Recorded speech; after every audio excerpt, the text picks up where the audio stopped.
Welcome to the Great Canadian Piggy Bank, where we help parents raise money-smart kids. In this conversation, we'll be talking about what it really takes for 18 to 25-year-olds launch into adulthood with financial confidence. Everything from budgeting in the real world to credit cards and debt to dreaming big about financial independence. Today, I'm joined by Lesley-Anne Scorgie. She's the author of numerous financial books, including Rich by 30, Rich by 40, Well Heeled, and the Modern Couple's Money Guide. She's also the founder of MeVest, a financial education company that helps people gain confidence and independence in managing their money.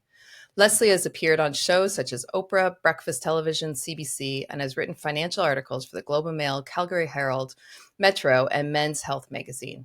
She's also the lead financial columnist for the Toronto Star. She's only just a little bit busy right now. Lesley-Anne, thank you so much for joining me. How are you today? I'm great. Thanks so much for having me. Okay, let's jump into our conversation because I know that this stage in a teen's life, about to leave home, is a really stressful time for both them and their parents. You wrote Rich by 30 for people just starting out. Why is this window from late teens through 20s so powerful for building lifelong financial habits? I think it's the foundational opportunity that 20 somethings typically have to set themselves up for success. And we know this from time value of money, that the earlier a young person starts, late teens, early 20s, the more money they're able to have long term. If they're socking it away, they're earning interest, they're earning returns, it's getting reinvested, it's that snowball rolling down the hill, picking up more snow.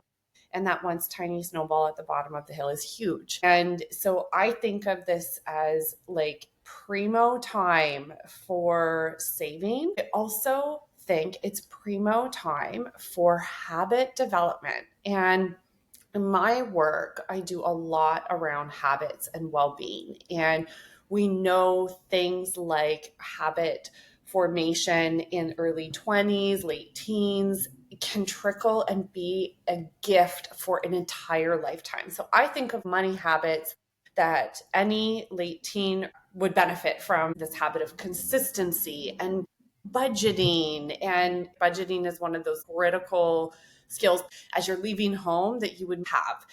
And a lot of families, because there's a nervousness around young people leaving the home, sometimes they forget this part, right? Like you're launching into this new world, completely independent. Maybe they're going to university, maybe moving in with friends. And this budgeting skill set is so important to create that long-term habit. So I get really passionate about talking and teaching budgeting to this particular demographic because all good things flow from that practice, that ritual of budgeting is the basis and foundation for being able to save. If you pay yourself first from that budget, they are foundation setting years, they are habit formation years, and they will just keep giving back to you. So you also encourage people to start investing early. With the rise of index investing and robo-advisors and crypto, how's your advice evolved over the years about where a young person should start investing? Today, the options for late teens and early 20 something are incredible, which is a great thing, but it also adds a bit of complexity. There's so much to choose from that I find young people just need a bit of a nudge and a direction. If you've never done this before, never really gone on an investing journey, and if your financial acumen around this is low, right? You just don't know. The robo-advisor solutions where the ETFs are chosen for you, they are managed for you, they are low cost, they're really effective, and I love the user interface. These like robo-advisors are also like largely leveraging AI to work on their own algorithms to get smarter and smarter. And like you have to be doing that these days in order to really digest all the information in the market and for these products to be the best that they can be. So I really like the robo-advisor solution for comfort, for getting started, for the user interface, and for the low fees. This leads to my final point on this question. When you are in learning mode, you're not always going to get it right. but it's okay. This money is a learning journey. And whether you start with a robo-advisor or you try and do this yourself through a trading platform, or you go to your family's broker, all of this is a learning journey, and there's no wrong way to learn. Just take it in, be open, and you can put a price tag on what that learning journey is valued at. And a follow-up to this is TikTok finfluencers. What's your advice for young adults today? How would you guide them? And they're not going anywhere. The No. finfluencers are making this Yeah. subject super trendy and cool. So I love that. You just have to be careful because some of the finfluencers are suggesting and pushing products that they are getting paid for. But a lot of them don't have that educational background. They don't have licenses, and you got to be careful who you are taking advice from. So just be mindful who you're taking stock tips from, who you're taking ETF tips from. Anybody can give financial advice, it seems, on social media without consequence, and sometimes that doesn't go very well. I agree. I mean, I think it's a great lesson. I get caught up in Nvidia. I have a couple shares in Nvidia, but I only invested. It was more because I wanted the dopamine hit of it rising and falling. But I only invested a little bit in. But I was comfortable with that. But I do love the dopamine hit I get when it rises, and I'm like, I'm winning. Like, it's actually a great segue into the crypto. Yes. Crypto craze, right? And let's talk about that. The stocks that have like linkages to that and crypto itself. This is a very interesting time in the market. We're going to see more of these unique types of financial products coming to market, not less, more.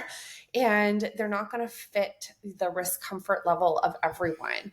So you think of some of those higher risk investments, and you would need to do a real honest self-assessment. Like, how comfortable are you with the risk of this going way up, way down, all around, and it's all going to do that in one day? You would want to make sure that you're comfortable with potentially losing some money, because you just don't know. It doesn't matter how old or young you are or experienced in your investing journey. Everyone's ears perk up when they hear, wow, I hit a real home run with this particular investment. Everybody's ears perk up. And you should listen and pay attention and take in the information and see, is this right for me? But with those higher risk investments, you really only want to be putting in money that you're super comfortable. If it goes away, that you are going to be fine. Okay, so then budgeting. You talked about budgeting earlier, and I really liked what you were talking about being self-care. A lot of people feel that budgeting is restrictive. I personally find it freeing, but it's work. You have to do work. And especially because people don't know about the future. They don't know AI, how it's going to affect their jobs. How do you frame budgeting? Like, how do you sell it to especially younger people? Budgeting is a gateway to creating the life that you want, because it allows you to channel and really focus your money on the most important priorities. You can actually choose your own adventure, and framing it to be a freeing endeavor, something that puts power and control in your hands, is the only way to frame this. And they're not feeling really great when it comes to the word budget. And they're thinking about, what will this take away from me? And I like to frame it, what will this give you? This would give you clarity on what your priorities are. It will give you opportunity to hit some of those important goals. It's more about consistency in sticking with it than anything else. And no app, no template, nothing can save bad habits from yourself, right? If we don't learn to keep the money that we've worked so hard to earn, then no budget template will work. So I always think, pick something you like and stick with it. And in my research, especially with teenagers in learning to budget, there's so many additional methods that can work for them. Color coding systems, pinwheel systems, bullet journal budgets. Like, there's some like other ways to do it that might be so much better. So it doesn't have to be a template. It doesn't have to necessarily be an app. It's about what you like. Okay, so then side hustles and gig work and non-traditional careers are a lot more common now these days. How do you think this affects the way that they should think about income, stability, and building wealth? Because that's a lot of unstable wealth that's coming in now for them. Indeed, I just covered this in a recent column of mine through the Star, and it was titled Money Hacks from the 20 somethings that are actually pretty good money hacks. And one of them was this whole gig work economy that our young people will be dealing with for what looks like a prolonged period of time here. The full-time gigs that pay well with benefits and pension plans, they are rare. And so what I think is really cool is the late teens are just realizing this is the way it's going to be. So I'm going to do my best. And you will, commonly see multiple jobs. And what's happening that I think is cool is they are making this a social experience.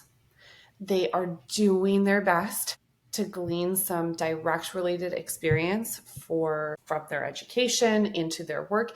They're trying. And what I really like is with this lens of uncertainty, they know that's what's happening and they are setting up savings accounts.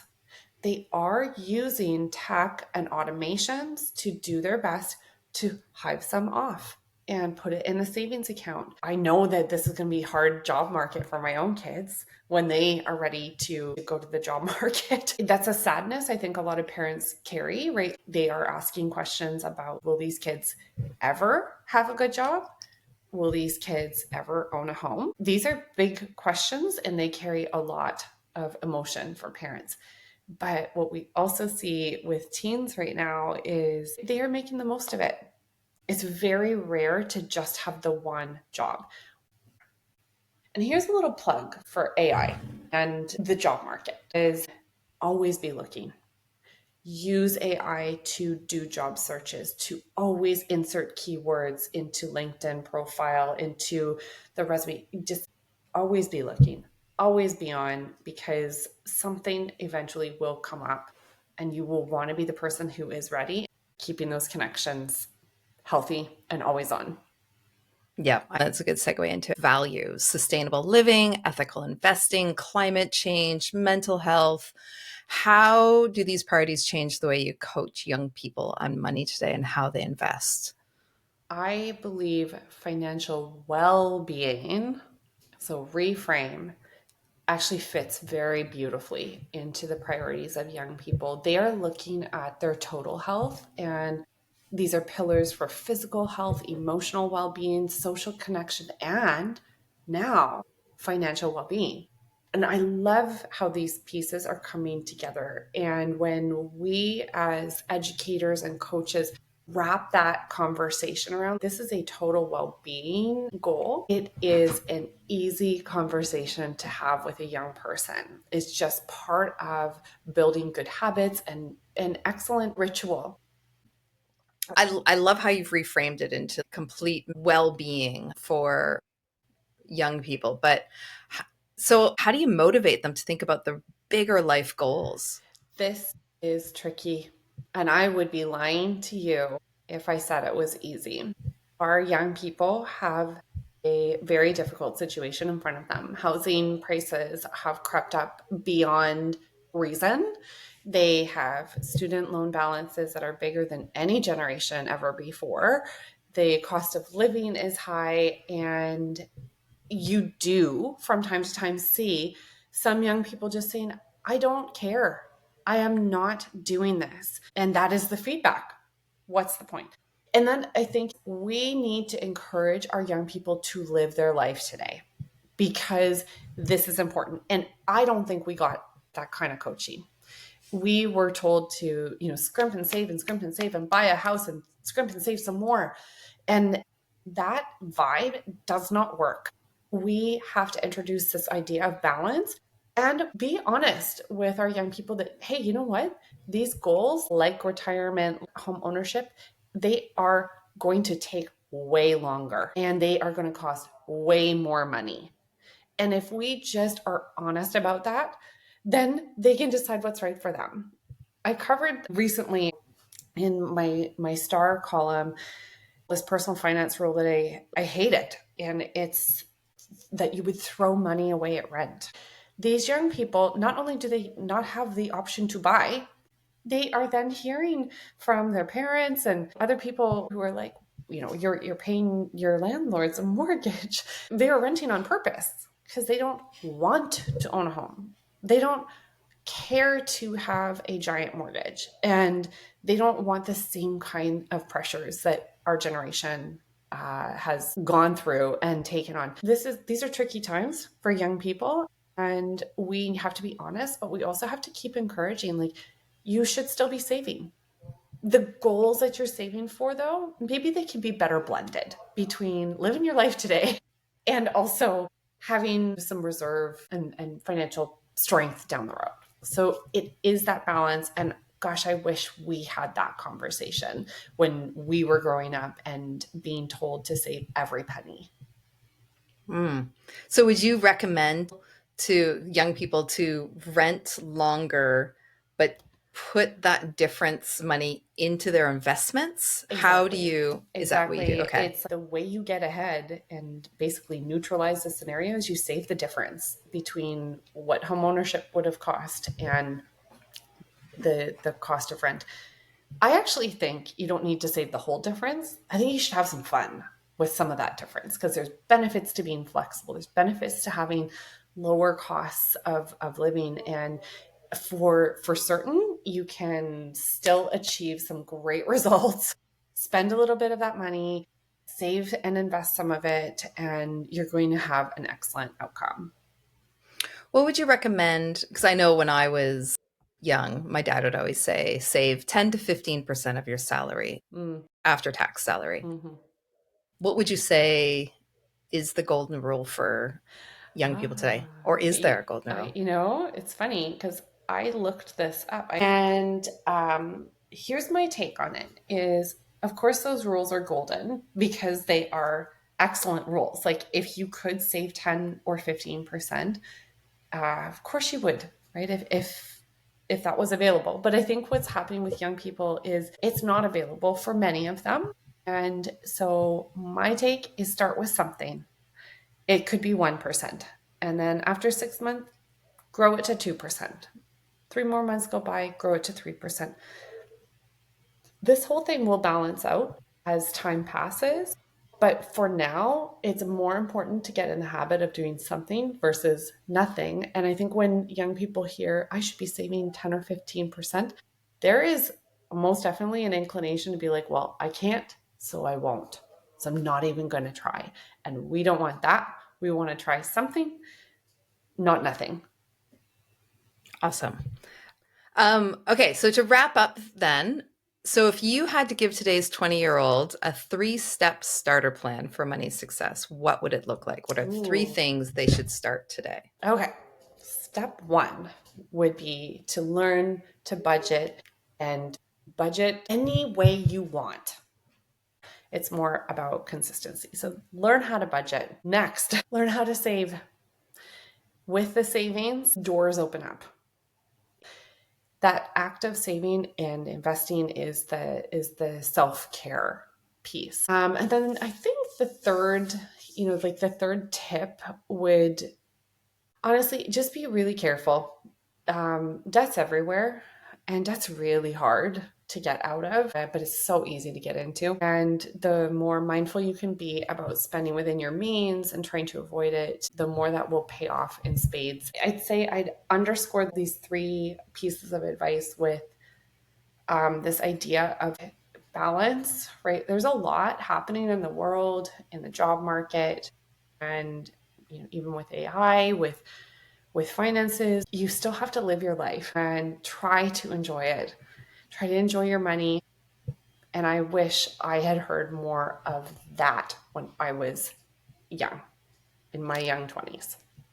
This money journey can be fun, and it's very much about the balance between working hard at it, because it is hard work, and enjoying yourself. Yes, I love those 3 points. Okay, so I'm thinking about how can I start putting that into action with my 13-year-old. You know what? For budgeting and for saving, I think next year we're going to be going on a big vacation to New Zealand to visit family. So I'm going to get her help budget the next vacation. I know she's really going to love that. And we're quite a few months out from the vacation. So I'm also going to start getting her to start saving some of her allowance to buy something bigger on the vacation. Thank you so much. This has been an amazing episode, and I know the listeners are going to take a lot away from it.